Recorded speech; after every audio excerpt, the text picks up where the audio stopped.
नमो गोभ्यः श्रीमतिभ्यः सौरभेयिभ्य एव च नमो ब्रह्मसुताभ्यश्च पवित्राभ्यो नमो नमः। नीलाचलनिवासाय नित्याय परमात्मने बलभद्र सुभद्राभ्यां जगन्नाथाय ते नमः। श्री सुरभ्यै नमः। भगवान दारु ब्रह्म जगन्नाथ बलभद्र एवं भगवती सुभद्रा की नित्य विहार स्थली पवित्रतम पुरुषोत्तम क्षेत्र में स्थित यह नीलाचल धाम और इस नीलाचल धाम में भगवत्पाद शिवावतार भगवान आद्य शंकराचार्य महाभाग के चिन्मय करकमलों से प्रतिष्ठित ऋग्वेदीय पूर्वामनाय श्री गोवर्धन मठ भोगवर्धन पीठ, यह पवित्रतम क्षेत्र जहाँ हम लोग इस समय खड़े हैं। सज्जनों, इस मठ का नाम जो कि ऋग्वेद से सम्मत मठ है, इस मठ का नाम ही भगवान आदि शंकराचार्य ने गोवर्धन मठ रखा। गोवंशस्य संवर्धनम गोवर्धनम, माने गोवंश का संवर्धन, गोवंश का विस्तार हो, गोवंश का संरक्षण हो, इस उद्देश्य से भगवत्पाद शिवावतार भगवान आदि शंकराचार्य ने इस मठ की स्थापना की और भगवान गोवर्धन नाथ को, जो भगवान गाय को चराते हैं, गौवंश की रक्षा के लिए भगवान का अवतार हुआ, कृष्णावतार, गोपावतार, वह भगवान गोवर्धन नाथ यहाँ भगवान आदि शंकराचार्य के चिन्मय कर कमलों के द्वारा प्रतिष्ठित किए गए। उन्हीं की नित्य विहार स्थली यह गोवर्धन मठ और इस गोवर्धन मठ में स्थित श्री गोवर्धन गौशाला, जिसका एकमात्र उद्देश्य गोवंश का संवर्धन और गोवंश का भारतीय देसी नस्ल की जो गौ माता है, और अगर मैं शास्त्रीय शब्दों में कहूँ तो वेद लक्षणा गौ माता का संवर्धन और वेद लक्षणा गल कंबल से सुसज्जित हमारी भारतीय देसी गौ माता एवं गोवंश का संरक्षण इस मठ का एकमात्र उद्देश्य है। हमारे मठ के पूर्वाचार्य अनंतस्य विभूषित स्वनाम धन्य जगतगुरु शंकराचार्य स्वामी निरंजन देव तीर्थ जी महाराज ने अपने संपूर्ण जीवन काल में गोवंश की सुरक्षा के लिए अनेक आंदोलनों को जन्म दिया।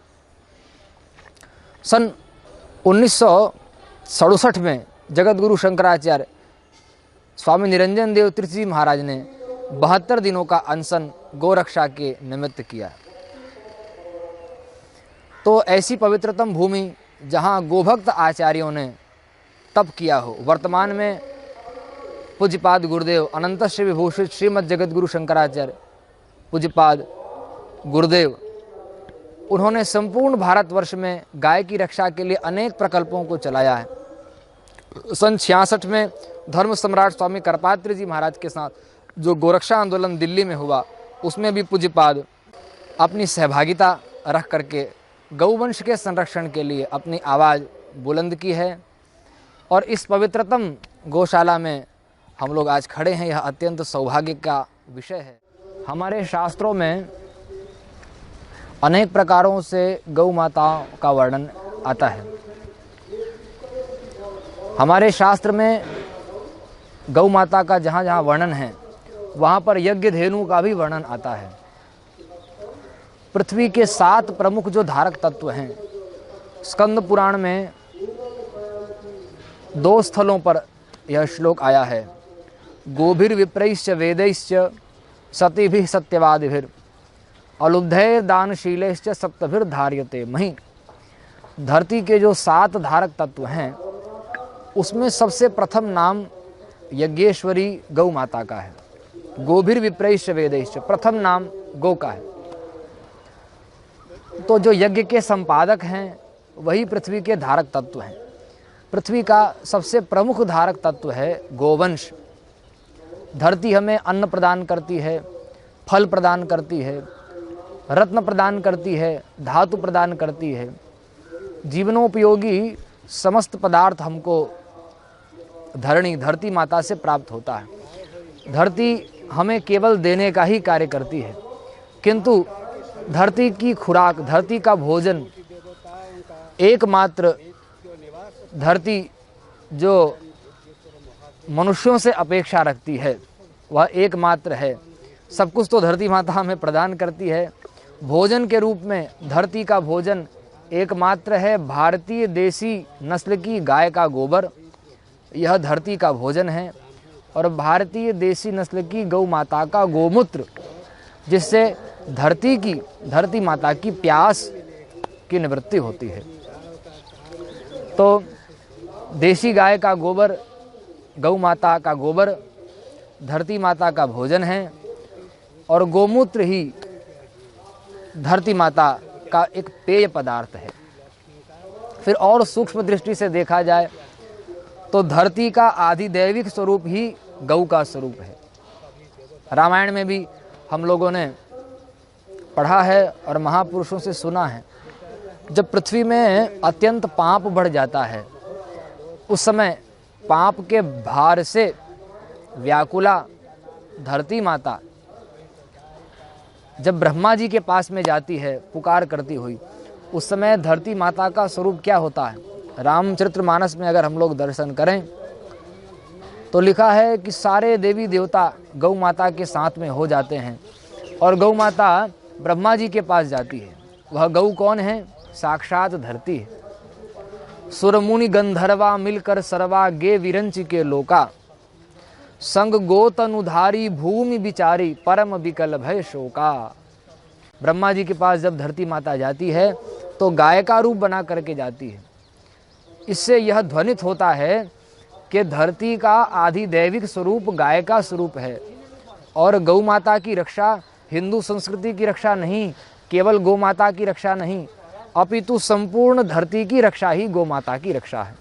अनेक प्रकार के रोगों का शमन करने की क्षमता गौ माता के श्वास प्रश्वास में, गौ माता के चरण की रज में, गौ माता के गोमय, उनके गोबर में एवं गोमूत्र में है। तो गौ माता का एक एक अंश हमको जीवनोपयोगी शक्ति प्रदान करता है।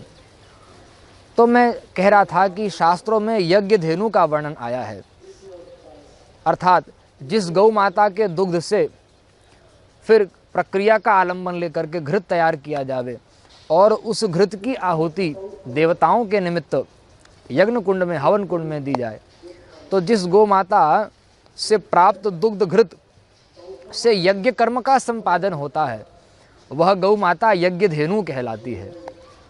और अत्यंत सौभाग्य का विषय है, हमारे पूर्वामनाए ऋग्वेदीय गोवर्धन गौशाले में जो गौ माताएं हैं उनकी विशेषता यह है कि यहाँ से जो गौ माताओं का दुग्ध प्राप्त होता है यह दुग्ध कहीं बेचा नहीं जाता, किसी बाजार में इसका क्रय विक्रय नहीं किया जाता, अपितु यहाँ से जो गौ माताओं का दुग्ध होता है उससे दधी, उससे छाछ, उससे जो घृत प्राप्त होता है उसका उपयोग और विनियोग भगवान की सेवा में होता है, भगवान गोवर्धन नाथ की सेवा में, भगवान अर्धनारीश्वर की सेवा में।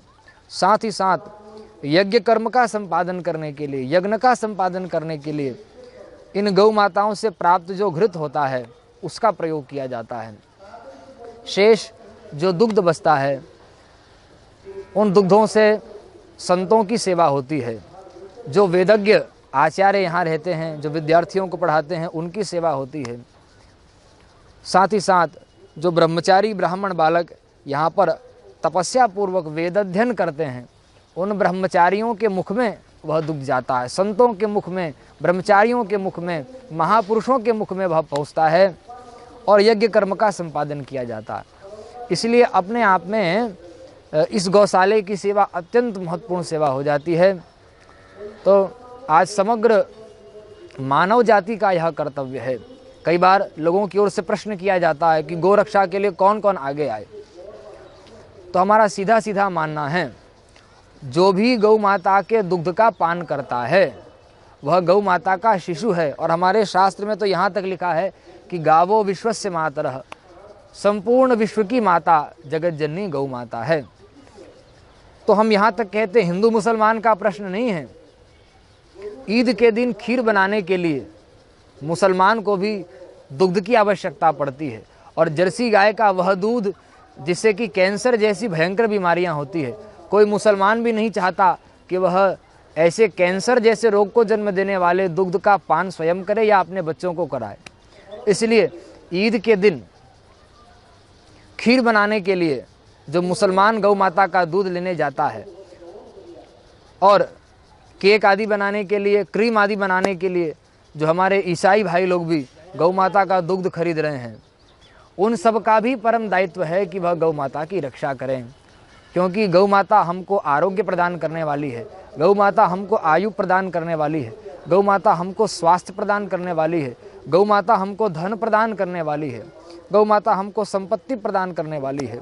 तो संपूर्ण विश्व का पालन करने वाली गौ माता, और उन गौ माताओं के पालन पोषण के लिए जगत गुरु शंकराचार्य अनंत श्री विभूषित पूर्वामनाय ऋग्वेदी गोवर्धन मठपुरी पीठाधीश्वर स्वामी श्री निश्चलानंद सरस्वती जी महाराज परम पूज्य गुरुदेव के मार्गदर्शन में एवं पूज्यपाद के निज सचिव स्वामी निर्विकल्पानंद सरस्वती जी महाराज के दिव्यतम मार्गदर्शन में संचालित यह गोवर्धन गौशाला, इससे जुड़ करके गौ माता की सेवा का संकल्प लेने की आवश्यकता। सेवा के उद्देश्य से मैं यहाँ 2002 से आया था और अभी तक गुरुजी के आश्रय में सेवारत हूँ। यहाँ पर जितने भी प्रकल्प चल रहे हैं सब सेवा भाव में चल रहे हैं। यहाँ व्यापार नाम का कोई चीज़ नहीं है और न ही किसी प्रकार का व्यापार किया जाता है। दूध, दही, घृत जो भी है सब मठ में ही प्रयोग में लाया जाता है, इनका भी लेन देन नहीं होता है। गौ सेवा का प्रकल्प भारतीय संस्कृति का एक प्रमुख अंग है। सदियों से यह क्रम चला आ रहा है। मनुष्य रूप में भगवान कृष्ण ने भी जब जन्म लिया, उन्होंने भी गौ सेवा का प्रकल्प चलाया। महाराजा दिलीप ने गौ सेवा का प्रकल्प चलाया, और अनादिकाल से संत महात्मा जो रहे हैं उन्होंने भी गौ सेवा का प्रकल्प चलाया। वशिष्ठ मुनि का नाम आता है, उनकी नंदिनी गाय थी, उन्होंने भी गौ सेवा किया। भगवान शिव के भी आश्रम में गायें रहती थी, इसीलिए तो नंदी की सवारी उन्होंने किया, नंदी को अपना सवारी बनाया। इस तरह से भारतीय संस्कृति में गौ सेवा का बहुत बड़ा महत्व है। इस तरह से गायों का बहुत महत्व है हमारे इतिहास में, हमारे पुराण में, हमारे शास्त्रों में। धन्यवाद। कई बार हम लोगों से कहते हैं कि प्रत्येक परिवार कम से कम एक गौ का पालन अवश्य करे, अपने घर में एक गौ माता का पालन पोषण अवश्य करे।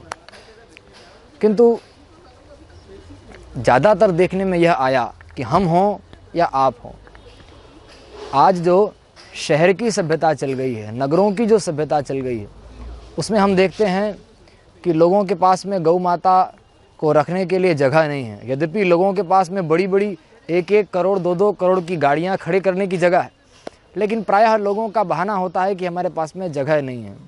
और बहुत से लोग वास्तव में ऐसे भी हैं जिनके पास सचमुच में जगह नहीं है।